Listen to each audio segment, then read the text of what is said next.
ಇವತ್ತು ಮಾವಿನಕಾಯಿ ತೊಕ್ಕು ಹೇಗೆ ಮಾಡೋದು ಅಂತ ತೋರಿಸ್ಕೊಡ್ತಾ ಇದ್ದೀನಿ. ಈ ಥರ ಮಾವಿನಕಾಯಿ ಸೀಸನಲ್ಲಿ ಖಂಡಿತ ಒಂದು ಸತಿ ಟ್ರೈ ಮಾಡಿ ನೋಡಿ, ತುಂಬ ಚೆನ್ನಾಗಿ ಬರುತ್ತೆ. ಇದನ್ನು ಹೇಗೆ ಮಾಡೋದು ಅಂತ ನೋಡೋಣ ಬನ್ನಿ. ನಾನಿಲ್ಲಿ ಆಲ್ರೆಡಿ ಬಾಣಲಿನ ಕಾಯಕ್ಕೆ ಇಟ್ಕೊಂಡಿದ್ದೆ. ಅದಕ್ಕೇ ಒಂದು 4-5 ಟೇಬಲ್ ಸ್ಪೂನ್ ಆಗೋಷ್ಟು ಎಣ್ಣೆನ ಸೇರಿಸ್ಕೊತಾ ಇದ್ದೀನಿ. ಎಣ್ಣೆ ಒಂದು ಸ್ವಲ್ಪ ಜಾಸ್ತಿನೇ ಸೇರಿಸ್ಕೊಳ್ಳಿ. ಇದಕ್ಕೇ ಈಗ ನಾನು ಮೆಂತ್ಯನ ಸೇರಿಸ್ಕೊತಾ ಇದ್ದೀನಿ, 1 ಟೇಬಲ್ ಸ್ಪೂನ್ ಆಗೋಷ್ಟು.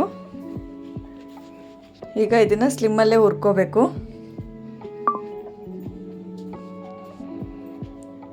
ನೋಡಿ, ಈ ಥರ ಸ್ಟವ್ ಸ್ಲಿಮ್ಮಾಗಿ ಇಟ್ಕೊಂಡೆ ಚೆನ್ನಾಗಿ ಹುರ್ಕೋಬೇಕಾಗತ್ತೆ. ಇದು ಕಂದು ಬಣ್ಣ ಬರೋ ಗಂಟನೂ ಹುರ್ಕೊಳ್ಳಿ. ನೋಡಿ, ಈಗ ಕಲರ್ ಚೇಂಜ್ ಆಗಿದೆ. ನೋಡಿ, ಈ ಥರ ಕಲರ್ ಬಂದರೆ ಸಾಕಾಗತ್ತೆ.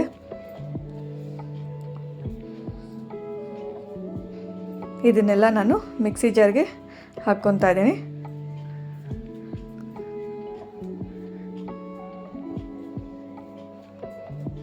ನೋಡಿ, ನಾನೆಲ್ಲ ಮಿಕ್ಸಿ ಜಾರಿಗೆ ಸೇರಿಸ್ಕೊಂಡಿದ್ದೀನಿ. ಈಗ ಇದಕ್ಕೇ ಖಾರಕ್ಕೆ ಹಸಿಮೆಣ್ಸಿನ್ಕಾಯಿನ ಸೇರಿಸ್ಕೊತಾ ಇದ್ದೀನಿ. ಖಾರಕ್ಕೆ ಎಷ್ಟು ಬೇಕೋ ಅಷ್ಟು ನೋಡಿಕೊಂಡು ಸೇರಿಸ್ಕೊಳ್ಳಿ. ಹಾಗೆ ಒಂದು ಸ್ವಲ್ಪ ಹಿಂಗನ್ನು ಸೇರಿಸ್ಕೊತಾ ಇದ್ದೀನಿ. ಉಪ್ಪು ರುಚಿಗೆ ತಕ್ಕಷ್ಟು. ಈಗ ಈ ಮೂರನ್ನು ಚೆನ್ನಾಗಿ ರುಬ್ಕೊಬರೋಣ. ಫಸ್ಟು ಬರೀ ಈ ಮೂರನ್ನ ರುಬ್ಕೊತಾ ಇದ್ದೀನಿ. ತರ್ತರಿಯಾಗಿ ಬಂದಿದೆ ನೋಡಿ, ಈ ಥರ ರುಬ್ಕೊಳ್ಳಿ.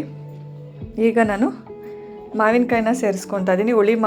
ಒಂದು ಹುಳಿ ಮಾವಿನಕಾಯಿನ ಈ ಥರ ಕಟ್ ಮಾಡಿ ಸೇರಿಸ್ಕೊತಾ ಇದ್ದೀನಿ. ಈಗ ಅರ್ಧ ಭಾಗ ಮಾತ್ರ ರುಬ್ಕೊತಾ ಇದ್ದೀನಿ. ನೋಡಿ, ಈ ಥರ ತರ್ತರಿಯಾಗಿ ರುಬ್ಕೊಳ್ಳಿ.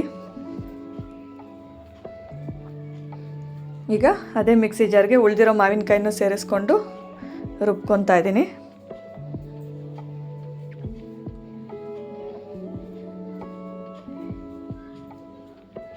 ನೋಡಿ, ಈಗ ನಾನು ಲಾಸ್ಟಲ್ಲಿ ಕೊತ್ತಂಬರಿನ ಸ್ವಲ್ಪ ಸೇರಿಸ್ಕೊತಾ ಇದ್ದೀನಿ. ಜಾಸ್ತಿ ಸೇರಿಸ್ಕೊಳಕ್ಕೆ ಹೋಗ್ಬೇಡಿ. ಒಂದು ಸ್ವಲ್ಪ ಕೊತ್ತಂಬರಿನ ಸೇರಿಸಿ ಅದನ್ನು ಅಷ್ಟೇ ಒಂದು ಸತಿ ರುಬ್ಕೊಂಡು ತೆಗೆದಿಟ್ಕೊಳ್ಳಿ. ನೋಡಿ, ಈಗ ಮಂಗೋದು ತೊಕ್ಕೆಲ್ಲ ರೆಡಿಯಾಗಿದೆ. ಇದನ್ನು ಒಂದು ಬೌಲಿಗೆ ಸರ್ವ್ ಮಾಡ್ಕೊತಾ ಇದ್ದೀನಿ. ನೋಡಿ, ಇದೆಲ್ಲ ನಾನು ಬೌಲ್ಗೆ ತೆಗೆದಿಟ್ಕೊತಾ ಇದ್ದೀನಿ. ಇದು ಅನ್ನದ ಜೊತೆನೂ ತಿನ್ಬೋದು, ತುಪ್ಪ ಹಾಕ್ಕೊಂಡಿಲ್ಲ ಅಂದರೆ ಬೇಳೆ ಸಾಂಬಾರು ಮಾಡಿದಾಗ ಸೈಡ್ ಡಿಶ್ ಆದರೂ ಹಾಕ್ಕೊಂಡು ತಿನ್ಕೋಬೋದು. ನೋಡಿ, ಈಗ ಎಲ್ಲ ನಾನು ರುಬ್ಕೊಂಡಿದ್ನಲ್ಲ ಅದನ್ನೆಲ್ಲ ತೆಗ್ದು ಒಂದು ಬೌಲ್ಗೆ ಹಾಕ್ಕೊತಾ ಇದ್ದೀನಿ.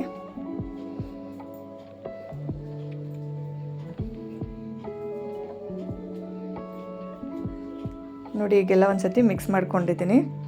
ಇದಕ್ಕೇ ಈಗ ನಾನು ಒಗ್ಗರಣೆ ಕೊಟ್ಕೊತಾ ಇದ್ದೀನಿ. ನೋಡಿ, ಅದೇ ಎಣ್ಣೆಗೆ ಸಾಸಿವೆನ ಸೇರಿಸ್ಕೊತಾ ಇದ್ದೀನಿ, 1 ಟೇಬಲ್ ಸ್ಪೂನ್ ಆಗೋಷ್ಟು. ಹಾಗೆ ಹಿಂಗನ್ನು ಸೇರಿಸ್ಕೊತಾ ಇದ್ದೀನಿ ಒಂದು ಸ್ವಲ್ಪ. ಈಗ ಸಾಸಿವೆ ಸಿಡಿಲಿ.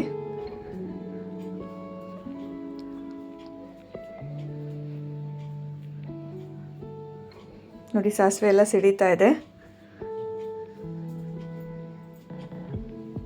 ಇದಕ್ಕೇ ಈಗ ಅರಿಶಿನ ಪುಡಿನ ಸೇರಿಸ್ಕೊತೀನಿ, 1/4 ಟೇಬಲ್ ಸ್ಪೂನ್ ಆಗೋಷ್ಟು. ನೋಡಿ, ಈಗ ಸ್ಟವ್ ಆಫ್ ಮಾಡ್ಕೊಳ್ಳೋಣ.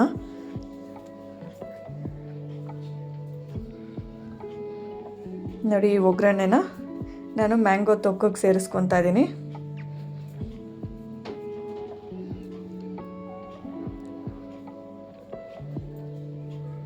ನೋಡಿ, ಈಗ ಒಗ್ಗರಣೆನ ಸೇರಿಸ್ಕೊಂಡಿದ್ದೀನಿ.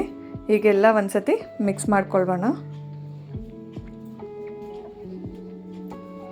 ನೋಡಿ, ಇವಾಗ ಎಣ್ಣೆ ನೋಡಿ ಎಷ್ಟು ಹೀರ್ಕೊಳ್ಳುತ್ತೆ ಮಾವಿನಕಾಯಿ ತೊಕ್ಕು. ಅದಕ್ಕೆ ಹೇಳಿದ್ದು ನಾನು, ಎಣ್ಣೆ ಸ್ವಲ್ಪ ಜಾಸ್ತಿನೇ ಹಾಕ್ಕೊಳ್ಳಿ. ಇದು ಇವತ್ತು ತಿನ್ನೋದಕ್ಕಿಂತ ಮಾಡಿಟ್ಟು ನಾಳೆ ತಿನ್ನೋದಕ್ಕೆ ತುಂಬ ರುಚಿಯಾಗಿರುತ್ತೆ. ಈ ವಿಡಿಯೋ ಇಷ್ಟ ಆಗಿದ್ದರೆ ಲೈಕ್ ಮಾಡಿ, ಹಾಗೆ ನನ್ನ ಚಾನಲ್ನ ಸಬ್ಸ್ಕ್ರೈಬ್ ಮಾಡ್ಕೊಂಡು ಹೀಗೆ ಸಪೋರ್ಟ್ ಮಾಡ್ತಾಯಿರಿ.